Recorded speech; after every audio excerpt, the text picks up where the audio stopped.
Welcome. I'm David Lindeman, the Clinical Director of Coalesco Project. Thanks for joining me as I give this summary of our integrated approach to healing.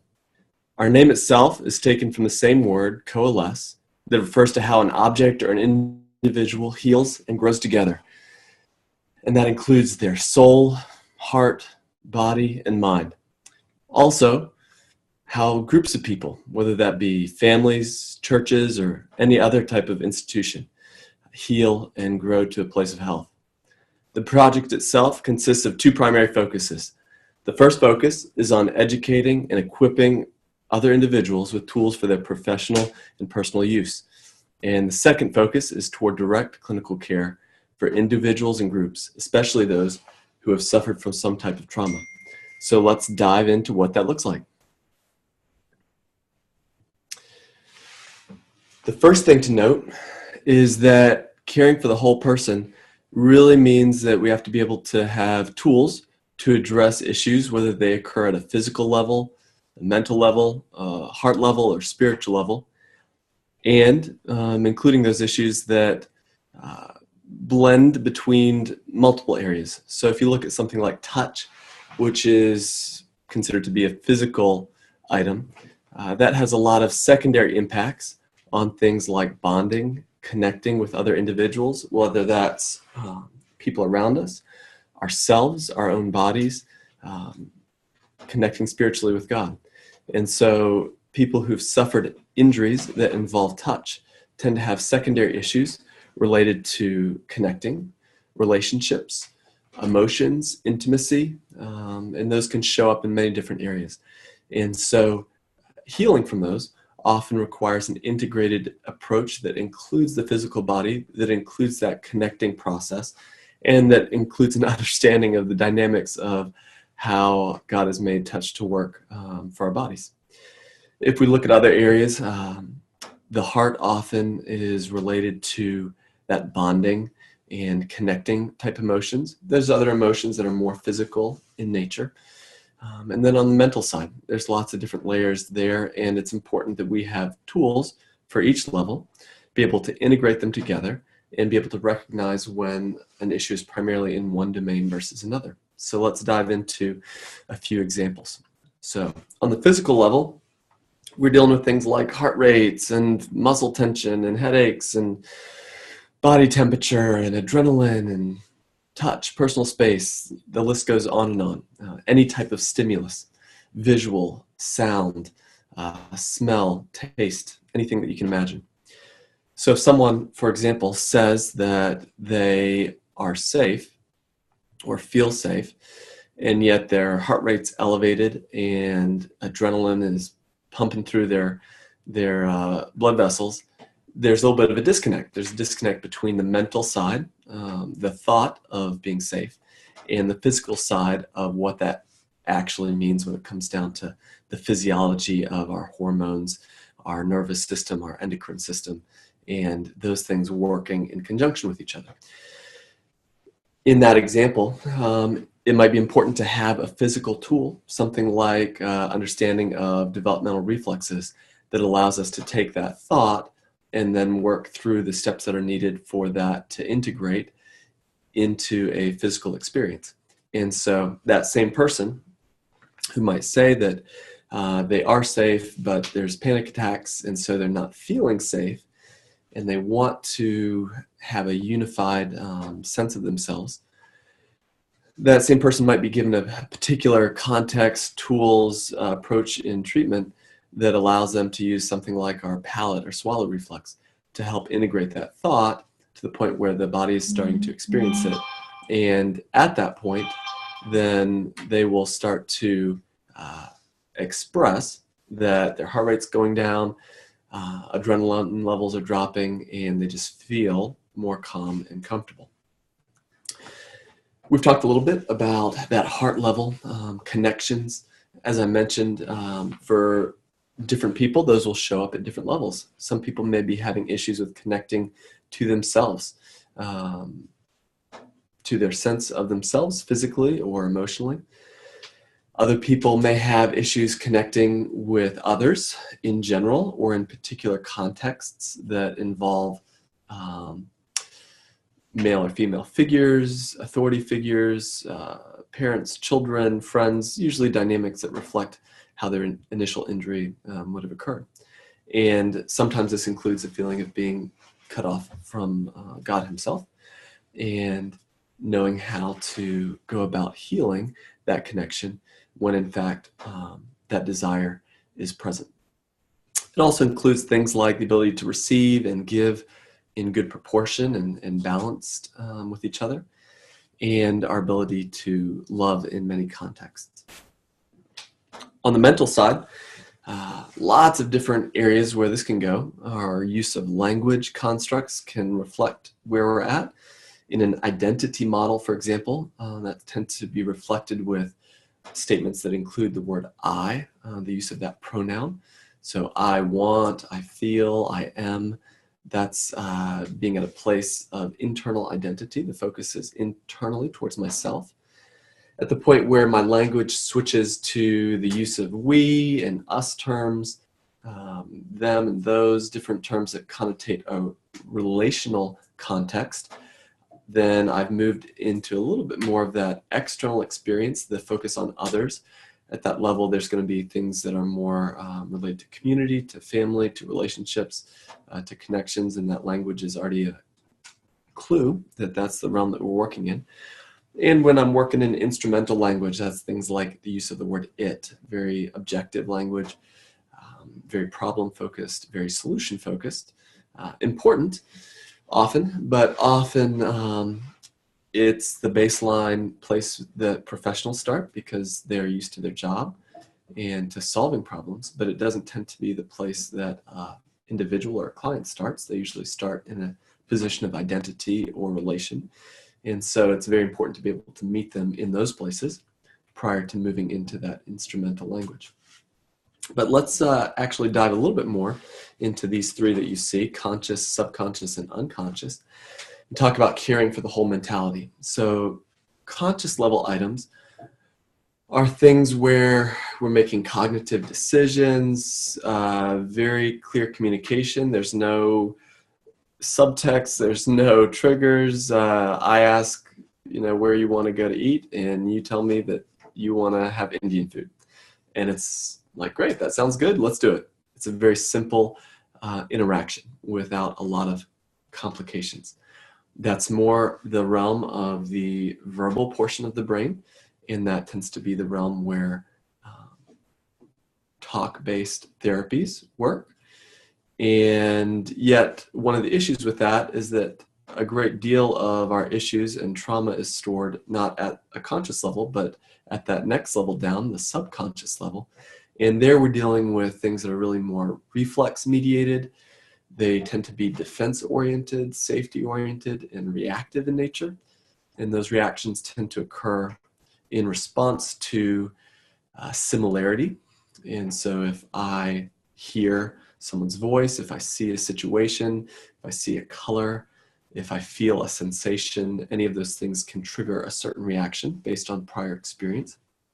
The challenge is those reactions occur much more rapidly than our cognitive brain can process. And so it's really more helpful to have reflex-mediated tools to address reflex-mediated issues. And so at that point, looking at basic breathing reflexes, looking at those that I mentioned earlier, like palate and swallow reflexes, can allow someone to reintegrate the primitive and developmental reflex portion of their neurology to the point where then they feel comfortable. And so they may recognize that a particular sound is a trigger, and yet simply recognizing it isn't enough. It may take 30 or 45 seconds to be able to focus on another stimulus that would mean safety, which would be appropriate if I was actually safe at the moment, and then waiting for the reflexes to integrate, something like that swallow reflex, which easily could take 20, 30, 40 seconds. And there's nothing to do in that time except simply to wait for it to happen. Once it does happen, then it will start to happen more and more automatically, and we'll be at a more balanced place. If that never integrates, I could spend the rest of my life with lack of integration within that subconscious realm of the mental system, also within the reflexes of the physical body, and that would lead to certain symptoms, which are probably going to be along the lines of tension, panic, unease, disproportionate reactions, inability to control my emotions in interactions with people around me. So we need tools to be able to work at that level. And we also need tools to be able to work at an unconscious level. So that's a level of our defining principles, our standards, things that are rarely or never questioned and that drive all of our behaviors. The challenge is that because these are unquestioned areas, they very rarely come up to be addressed unless you know what to look for. And so looking for things like fuzzy logic, circular reasoning, the conversation repeating for the fourth or fifth time on the same topic, at that point that should be hinting that we're not even using words the same way. And we may need to address our understanding of definitions. So this area will relate to things like conscience. In other terms, it's called superego. It tends to relate to issues of authority and submission, and has a big connection with spiritual topics as well. In terms of those spiritual areas, as we get into things like authority and submission, shame and guilt as emotions function significantly in this realm. And we get into areas of importance and hierarchy where we're having to decide where two things are both true and yet we can't have them at the same time. We have to decide what is more important to be able to establish a hierarchy of action. There are a lot of tools that are needed in these areas. And by definition, if someone has issues, they can't be doing everything well, or they wouldn't be actually having issues. So at that point, the question is not if there is an issue present. The question really becomes how to identify at what level that issue is occurring, remembering that it could be in any of these conscious, subconscious, or unconscious levels, or physical, emotional, or spiritual, and then having a tool that is effective to be able to address it, identify it, and then also reintegrate across all domains. Because at the end of the day, someone is especially resilient and healthy when they're functioning from a unified position. So their body physically believes the same things that they do emotionally, mentally, spiritually, across all levels of their reactions and reflexes, their unconscious definitions and standards, and the conscious thoughts and verbal interactions. When those are all on the same page, interactions tend to be rather simple. It's a very healthy position to be in. So the last thing I'm going to mention here is a particular item with regard to nonverbal techniques. That comes up uniquely because people are often confronted with an issue where talking doesn't seem to be working. And there's a lot of reasons that can happen. But one of those reasons that people may progress to a certain level with traditional counseling or talk-based therapies, but then plateau, is that there's an issue of safety. And so nonverbal interactions tend to be a less intense stimulus of memory compared to verbal interactions. And so the importance is that we need to have nonverbal techniques, not simply verbal techniques, because often that safety is what was lacking in the original event and what needs to be provided for it to be able to come up and to integrate and heal correctly. And so being able to work with things like color or sound or symbols, nonverbal objects, tends to be a good way to bridge the gap between complete avoidance on one hand and interacting too intensely with the memory. The second reason is that it's clearly shown with functional MRIs and PET scans that verbal and language centers in the brain tend to shut down or have significantly decreased activity during trauma. And so that tends to be an area that, because of that, people have a difficult time verbalizing what they've been through, because part of the actual experience was one in which those language centers were inactive or at very low activity levels, probably as a protective mechanism, and yet we have to be able to work around that as we're working through our own issues or as we're working with clients. And the last issue that I'll mention at least is that developmentally some events occur during a preverbal stage. And so in terms of our language development, our ability to talk about things tends to be related to the age or maturity of those systems at the time that they occurred. And so something occurred when I was 1 year old or 2 years old or 5 years old or 12 or 65. I have a very different capacities to remember and interact with that experience because my verbal maturity was at a different stage in each case. And so those are 3 reasons why it's important to have some nonverbal tools in your toolbox. What I'm going to show you now is we'll take a moment here and take a look at the online platform that to be able to develop and distribute some of these contents. And so what I'm pulling up here is our Teachable page. And Teachable is a great platform that you see here. Allows people to get on the website and simply look at what they have an interest in. And so at this point, I may say, oh, this looks interesting.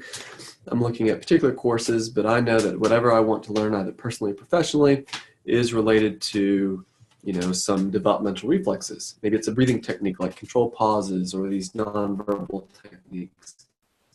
Maybe I just want a basic place to start. And so clicking in through here then allows me to take a look at that and see within that particular course content what's included. Here we're talking about how the whole person heals, how do I know what my body believes, the importance of integration, etc.